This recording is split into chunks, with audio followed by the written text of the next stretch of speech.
I thought our family tradition was normal. Now I know the disgusting truth. For as long as I can remember, every Friday night my father took me down to the beach to look at the waves. Some families have weird traditions. Mine was no different. I never really understood why. We didn't follow any other routines with the rest of the family. We barely even ate meals in the same room. But regardless of the weather or conflicts or any other excuses, at exactly 7 o'clock, my father would always drive me, and only me, down to the beach to look at the waves. That habit became more sacred than religion and almost more important than school. We never missed a Friday, not one single time. My earliest memories of these trips were positive. We had a puppy, a German Shepherd named Lola. That dog loved nothing more than to chase me up and down the dirty sand dunes, jumping into the waves and splashing around like a maniac. Honestly, I loved it.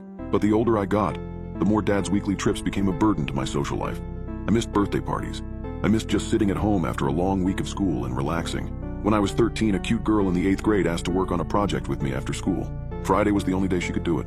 I called my father up and begged him to change our beach day to Saturday.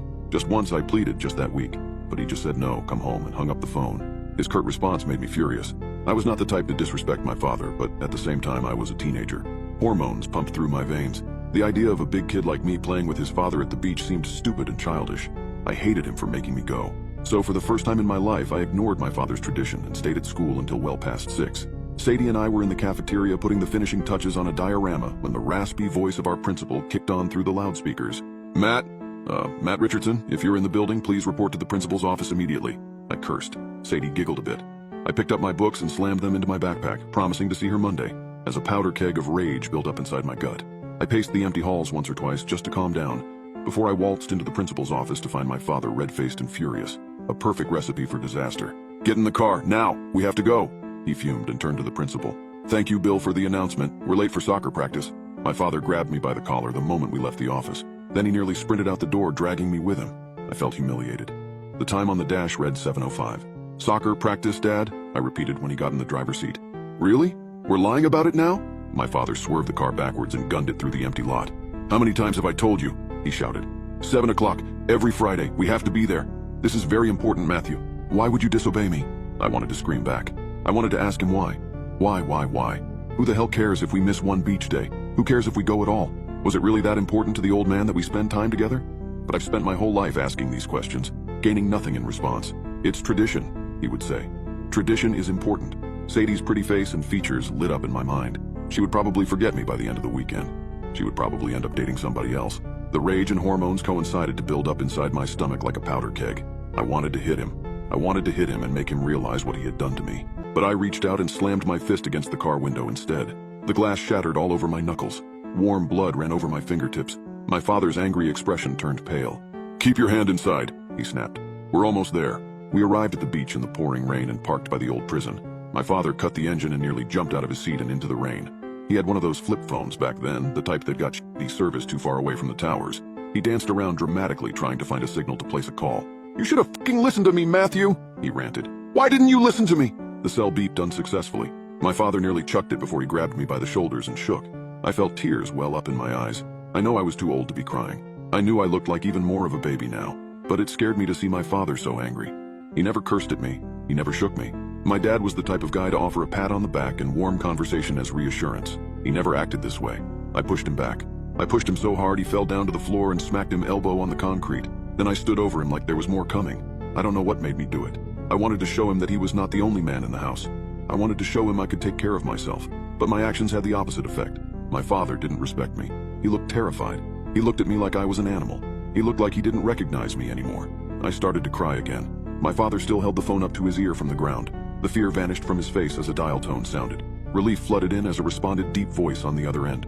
He nodded, said okay, then hung up. Then he looked up at me and scooted away. I'm sorry, son, but you just have to trust me, he whispered. These trips are important. I wiped a few tears from my eyes and stuck out my hand. Sure, Dad. I sniffled while helping him up. I'm sorry. My father returned to the car to pull some bandages from his glove box. He carefully wrapped the ends around my knuckles. I protested for him to be careful as he stepped over to the back window and pushed away the glass shards with his jacket. Then he wrapped his arm around my shoulders and led me towards the boardwalk. It's okay, bud. Let's go watch the waves. 3 years later, my father died 2 weeks before my 16th birthday. The injury to his elbow prompted his first physical in years. The physical found the cancer. He fought for a long time. There were ups and downs in his journey that kept him in the hospital through most of it. Nonetheless, Dad always insisted I keep up the beach trips even if he couldn't go. Just until your 18th birthday. He would beg pitifully. Please? I wanted to ask why. The question burned in my brain throughout the majority of my existence. Why did we have to go to the stupid effing beach every Friday at the exact same time? Why did it matter? But ever since that day we fought, I reconciled to never make my father that disappointed in me again. And so I went, even after he passed, and I never asked why. It quickly became a peaceful habit rather than a painful one, filled with the memories of my late dad and the soothing sounds of the sea. But after high school, my goals drifted off in other directions. I wanted to go to college. I wanted to get away from the shore. I wanted to experience the world and see things for myself. And I wanted to live in a world where I didn't have a standing appointment every goddamn week.